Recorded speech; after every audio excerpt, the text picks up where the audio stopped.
God, that really, really pissed me off. I felt like I was like in a good flow, and then my phone I'm like out of space. So it's like, fuck you. This is Todd. Talking to you in the future.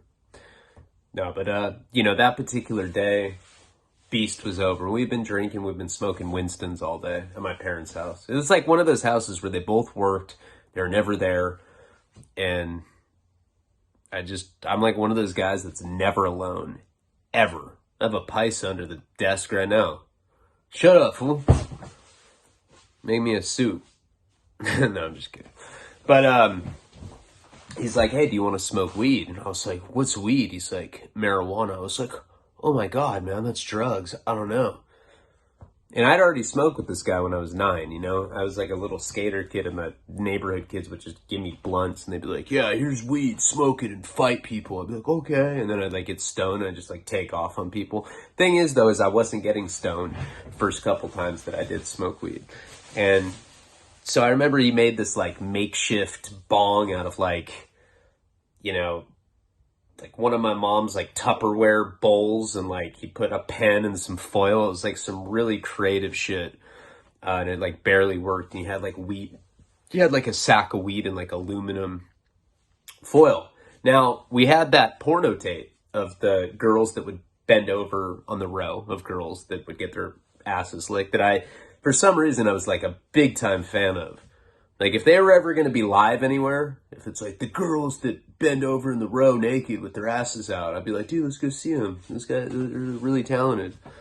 I really liked that scene. I wish I could find it now.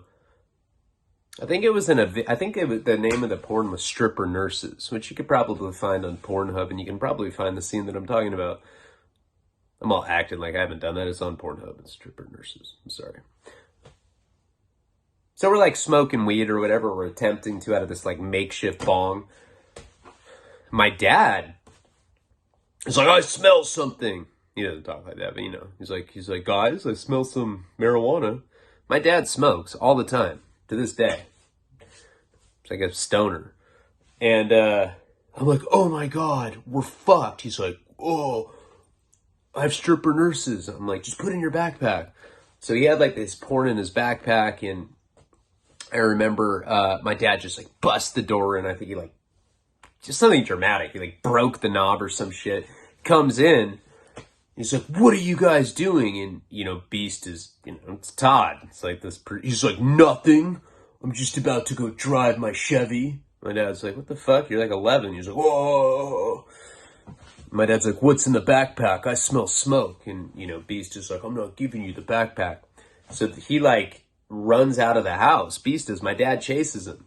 They start rolling around. My dad, like, I've never seen my dad fight. I've seen Beast fight. It was like really traumatizing to see as a kid. I'm like seeing like the school bully like pretty much beat up my dad. My school bully's like 12. My dad's like soft as fuck. He's 11. Or my dad's not 11. He's like probably like in his late 40s at the time. And so Beast eventually gets home. He gets away from my dad. He runs down the street. Beast's dad ends up calling my dad.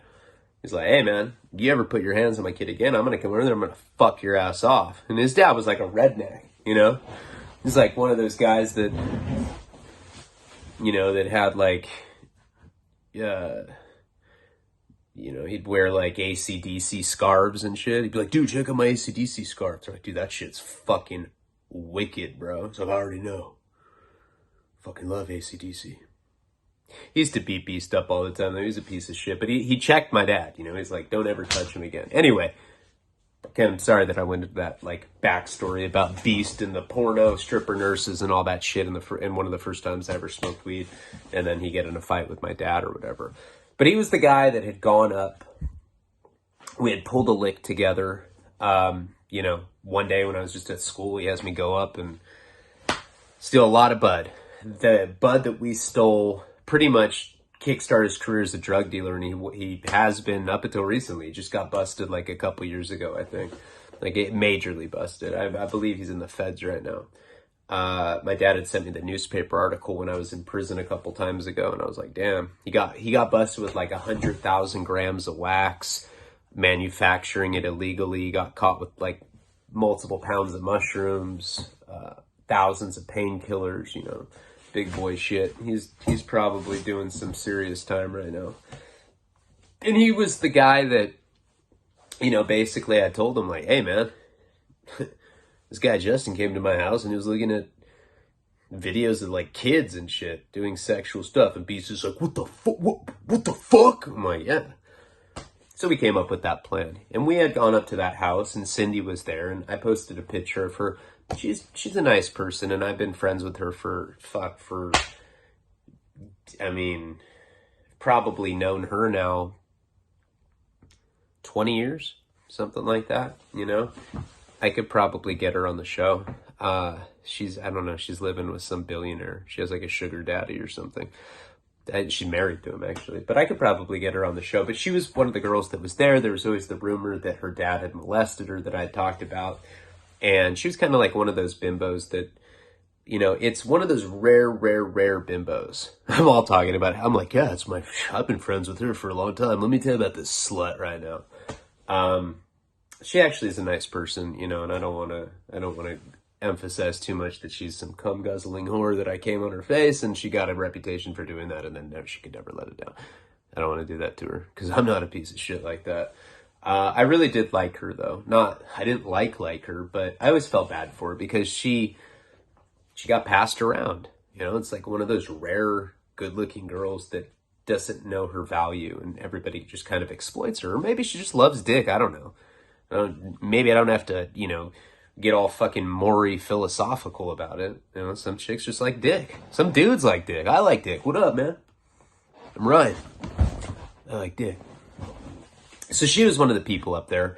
And then the guy that was living with me, Papias, and you know the whole story. And what had ended up happening at the end of that is Cindy's dad showed up. How he showed up, who knows? We think it's the girl that was there as well. We think she freaked out after Beast hit this dude Justin, because he hit him with one of, I don't know what it's called, but it's like something that you'd use in the garden. We've already talked about all this. And my first thought about it was that he had killed him, you know? And then when Cindy's dad had showed up and I'd like kind of run on the side of the house and made it back to my parents' house, they were acting weird, you know? And like I said, that was the second time in my life that I'd ever seen him act like that. So I knew something was up. Freaked me out to the point where I took off. And I ended up staying with Jillian's dad. And Jillian's dad was a drug dealer. And he loved me because I just didn't give a fuck. And I was like, you know, we'd talk. He'd be like, yeah, man, like, aren't you going to college? I'm like, oh, fuck college. I'm just going to do drugs. Like, dude, you're cool. I'm like, so are you. Can I borrow your AC/DC scarf? He's like, you betcha. You bet you can. And I think the reason that he actually liked me was because I was acting as his runner, and I was in high school and I couldn't really get in trouble because I was a minor. I always knew that she was fucking Tron. I always got that. You do ever have that impression, like you know that she's cheating on you? And I'll tell you, this pretty much set the standard for me for the rest of my life. I don't trust any women, you know? Never. I don't give a fuck. I don't trust any of them. You know? I don't. I mean, I'm not like some psycho these days. Like, I'm really, really cool with Karina. She's probably like the first girl that I've been cool with. And I haven't always been like that with her. But like the last year since I've been home from prison, it is what it is, you know? But I used to be very, very suspicious, you know? To the point where if I thought a chick was cheating on me, I'd cut their initials on my forehead just to let them know that I cared. No, I was weird, you know, and I was scarred. And I think that, you know, that night, torrential rain, go out to the end of this cul-de-sac, car's all fogged up, and I catch her. Fucking open the door, they come tumbling out. Oh, I swear to God, it's not what it looks like. We're doing abdominal crunches naked. I have my dick in her asshole, because, I don't know. But yeah, it's exercise related. I was heartbroken. You know, I start crying.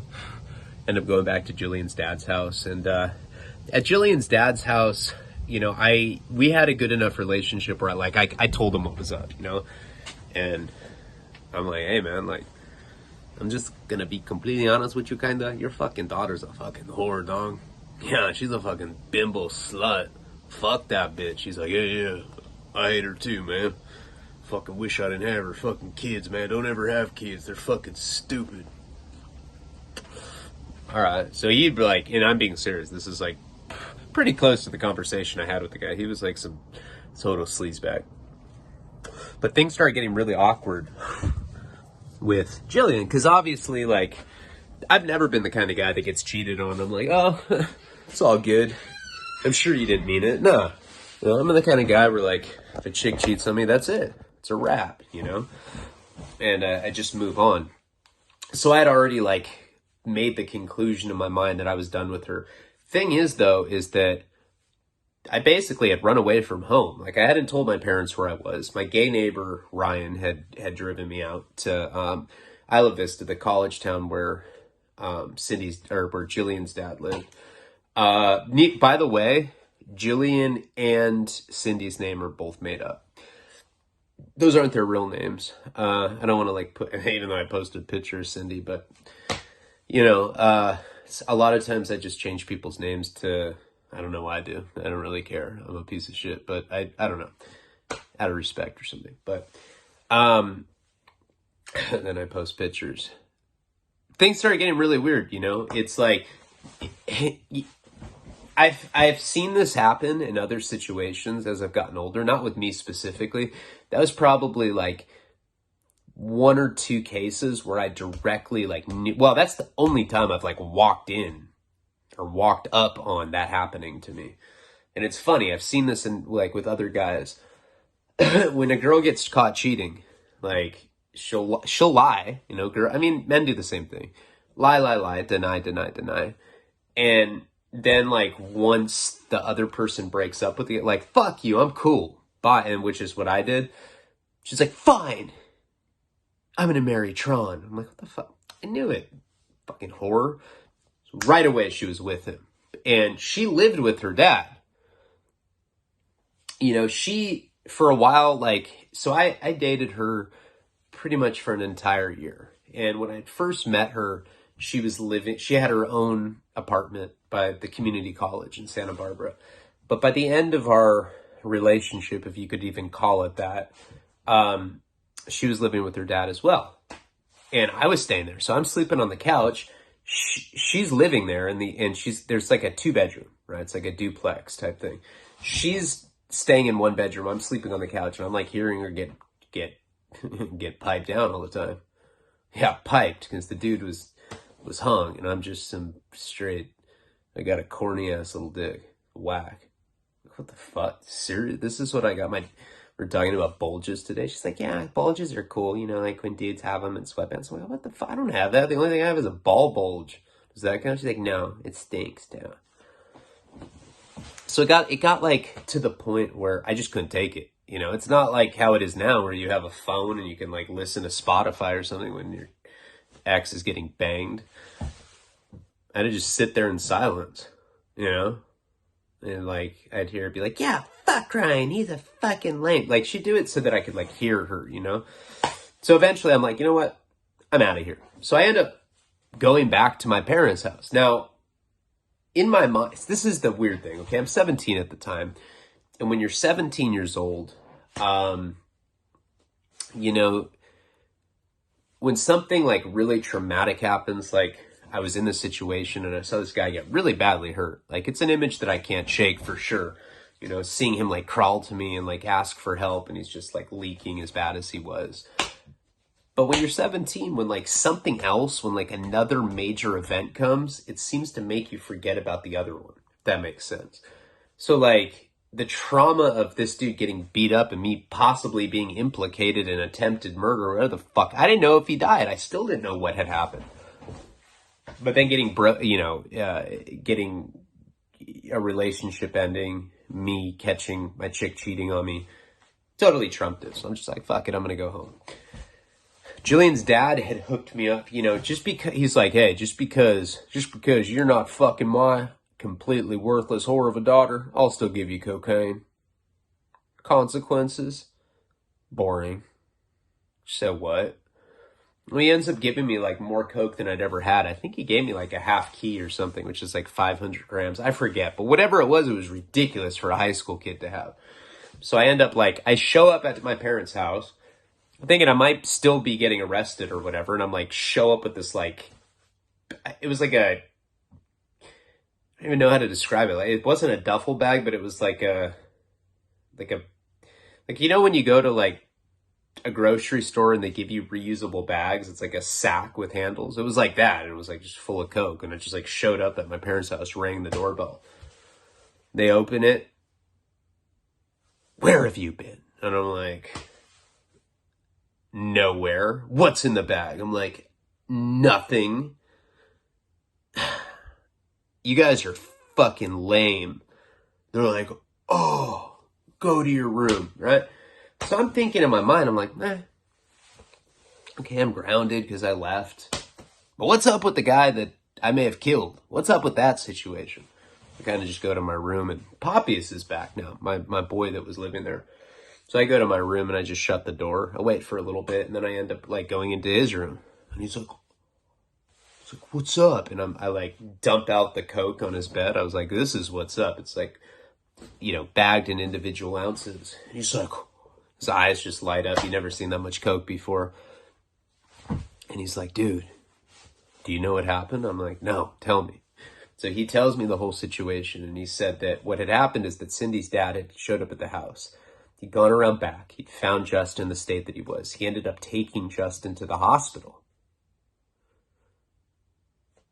They go to the hospital. Justin's parents come. It becomes this whole ordeal, right? He doesn't tell on us, or he doesn't tell on Beast. None of that shit. Doesn't tell the police, doesn't tell the hospital. He just says that he got beat up at a party. That's it. You know, I guess police had come. I'm not really sure what had happened at the hospital. But what did happen is that he had told his parents who had done it to him. And he listed me, listed Beast, listed, I had to have been Cindy and maybe her friend. I know for sure that it was me and Beast. I know that for sure, and I know it was Cindy's dad. Yeah. I don't know about the other one, and Poppius was living with me. So he told me that basically Justin had told on us, and that his parents had come hit my parents up, basically blackmailing them. And that they had to pay some sum of money so that they wouldn't take it any further. You know, they wouldn't press charges. They wouldn't get me in trouble for it. This is a serious matter. Basically, surprise, surprise, the pedophile's parents are using this whole situation as an opportunity for him to, for them to make money off it. So my parents end up paying some, I'm not sure. To this day, I don't know what they paid his parents. I don't even have a clue. I've asked my dad about it, and he just is like, it's something I don't want to talk about. I'm like, oh, okay. I was like, he's a chomo. He's like, I don't want to talk about it. I'm like, what about that time that you got beat up by a 12-year-old over the stripper nurse's VHS tape? Oh, you're cold. No, I don't know. My dad doesn't talk like that. I'm sorry. It's the weed talking. All right. So my parents ended up paying off something. And the reason that Poppius knew this is because he was living at my house. He'd gotten back there somehow. And he overheard a conversation when Justin's parents had come. You know, that's kind of like how our house was set up. He was able to go down the hallway. He was kind of able to like do a little reconnaissance work and listen to hear it. So now I had all this cocaine, right? And my parents were angry with me. Like, they knew that, you know, it's almost worse when your parents find out that you do something to that, like to that degree, like something that violent. You know, it was like they'd lost their innocent little boy. Like, at this point, you know, it's not me like smoking pot with my buddies, taking acid up in the hills. I'm fucking being a vigilante with my friends and cracking pedophiles' skulls open, you know? My dad's like, that shit's not cool, dog. Hey, that's fucking disgusting, queer. You should be ashamed of yourself, fool. Straight up. I don't really like the way you're carrying yourself right now. Hey, to be completely honest with you guys, that's fucking disgusting. Okay, I don't know. I just felt like doing that. So they were like mad at me. It was like this unspoken thing. They never came clean to me about it at that time. You know, the only way that I even knew what had happened was because of what Poppius had told me. So now I have all this cocaine. I'm broken up with Julian. Never saw that guy Justin again, by the way. Left town. Probably went and extorted a handful of people that were there as parents, and then they used the money to just get the fuck out of Dodge or whatever. And so I end up starting to sell cocaine. You know, Beast had also given me like a pound of shake. So my house became this like place where we were always hitting the gravity bong. I had always been selling coke, but I didn't have coke like on this level. Like this whole situation had brought me to Julian's dad's house and like kind of like kicked my whole coke selling career in high school up a notch. And I was into heroin, you know, so that's what I'm doing. I'm like selling a bunch of coke and I'm also doing heroin on the side. Now, I had a nice like little clientele base. A lot of kids in high school at this point were doing cocaine. There was like a whole like subgroup, you know, faction of coke fiends that were in the Santa Barbara party scene, right? And I was also selling coke to my gay neighbor. Now, before I actually had that much cocaine, I was still selling it, but I wasn't selling it like on that level. And he used to buy coke off me, and me and Poppies would put like 98% laxatives in there, you know? And then like him and his boyfriend would like snort the laxatives, and then they'd be butt fucking, and they'd call me and be like, I have to ask you, was that coke pure? And I'm like, as the driven snow, Ryan. What happened? He's like, I don't want to talk about it, but Teagues, what was it? Teagues is mad about it, you know? But now we had like real coke, so we started like giving him actual coke that he paid for before we were just ripping him off. And so Poppies and I became like pretty big coke dealers or whatever. And we were selling, and we were doing heroin. We were both addicted to smoking heroin at this point. And we were hanging out a lot at my friend Orlando's house. His dad wasn't there a lot, even more so than my parents. He didn't live that far from me. I think I talked about him before. And that was like my surrogate location, like my safe house where I'd sell the cocaine out of. But I couldn't always be there, so sometimes I was selling it out of my parents' house. Now, my parents start getting suspicious of the fact that I'm selling blow, because it's one of those situations where I'm even selling to like college kids now. Like there's like community college kids coming by. It's like the most random fucking people, you know? There's like people in construction worker outfits, and then there's like some guy in like a fisherman outfit, and then there's like some, you know, guy like wearing a Zorro cape. He's like, what up? I'm here too. My parents are like, straight up confront me about it, right? My dad sits me down and he goes, are you a drug dealer? I was like, I don't even do drugs, Dad. Ryan, you have people that are a lot older than you coming in and out of the house at obscene hours, absurd hours, right? Like 4 a.m. I have like 5 college chicks over. I'm like wearing a bathrobe, snorting blow, and like listening to Al Green, giving Poppy his life. I'm like, this is the life. And my dad would come in and he'd be like, what the fuck is this? I'm like, I don't know. It's like on a school night. We were living like way ahead of our time at this point. And so my dad straight up confronts me. Are you a drug dealer? I said, no, I'm not a drug dealer. I'm a drug user. Stop being so judgmental. Thought you're supposed to be some sort of progressive. He's like, oh, don't be selling drugs in my house. I was like, all right, whatever.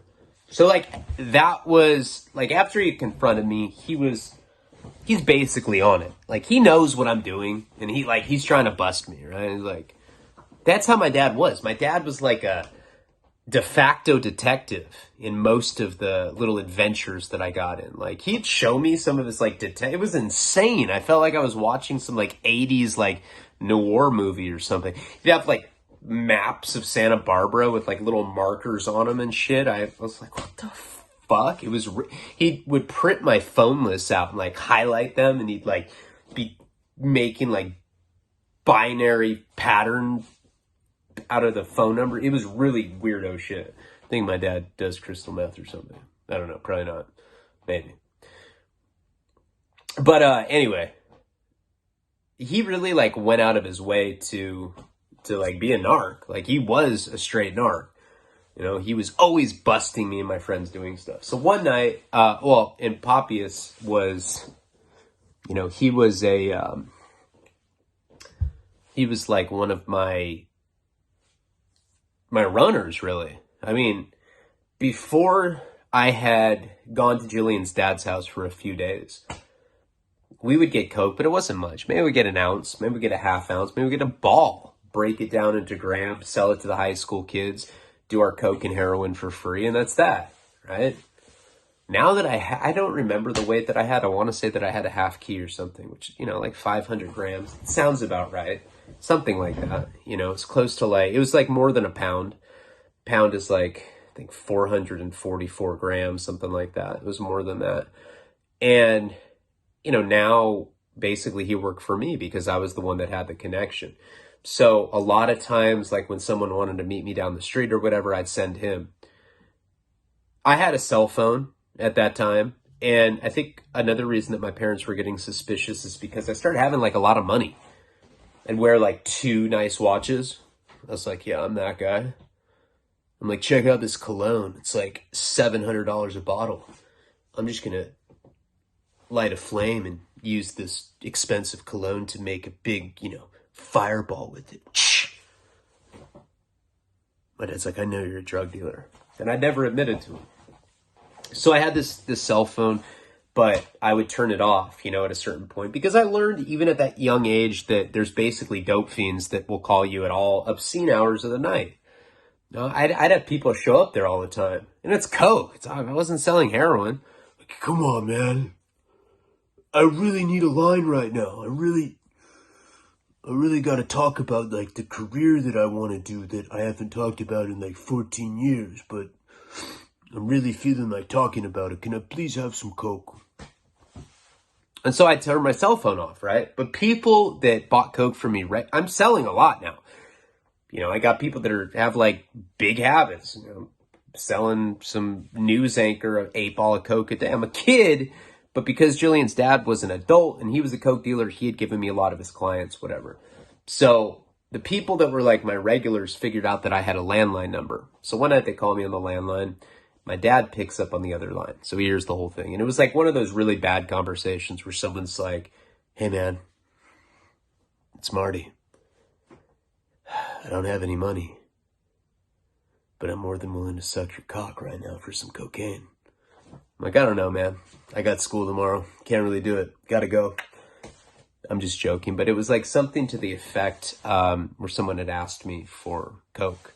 My dad had heard it. So I was getting it ready. I was getting ready to go. My dad approaches me, confronts me. He's like, I heard the whole thing. You're going to sell, you know, a gram of coke or whatever it was. I was like, I'm not doing anything. Shut the fuck up. And like try to push him past me.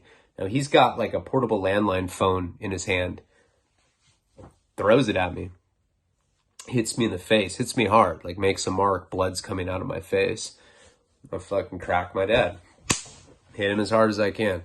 He falls over and he's like, I can't believe you hit me. My father would never hit me. I'm like, dude, you threw a phone at me first.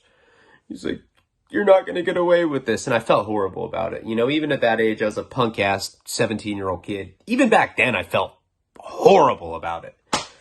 And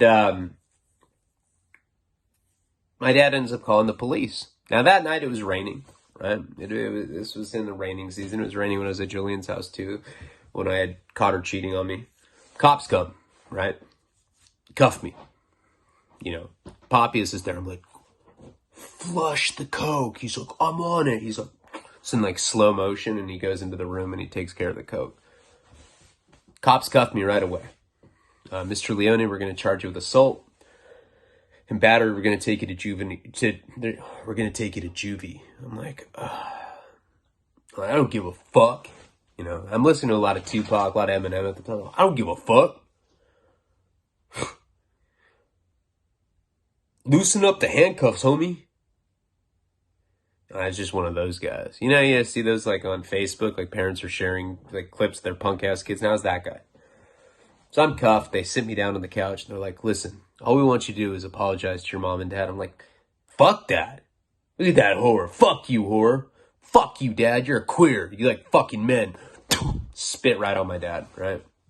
They had given me the opportunity to apologize. They were going to make it all go away. It was just going to be a warning. You know, a lot of when cops come and, you know, mediate stuff like that when you're a minor, a lot of it's just for show. You know, it's the theatrics of it, get you scared or whatever. They started taking me away. You know, they put me in the cop car. It's pouring rain. And they're like, hey, man, you had your chance. Now you're going to juvenile hall with all the big boys. And we will get into what happens next in the next installment of Juvenile Delinquency. This new series that I probably will keep exclusively for Patreon. I'm not sure yet.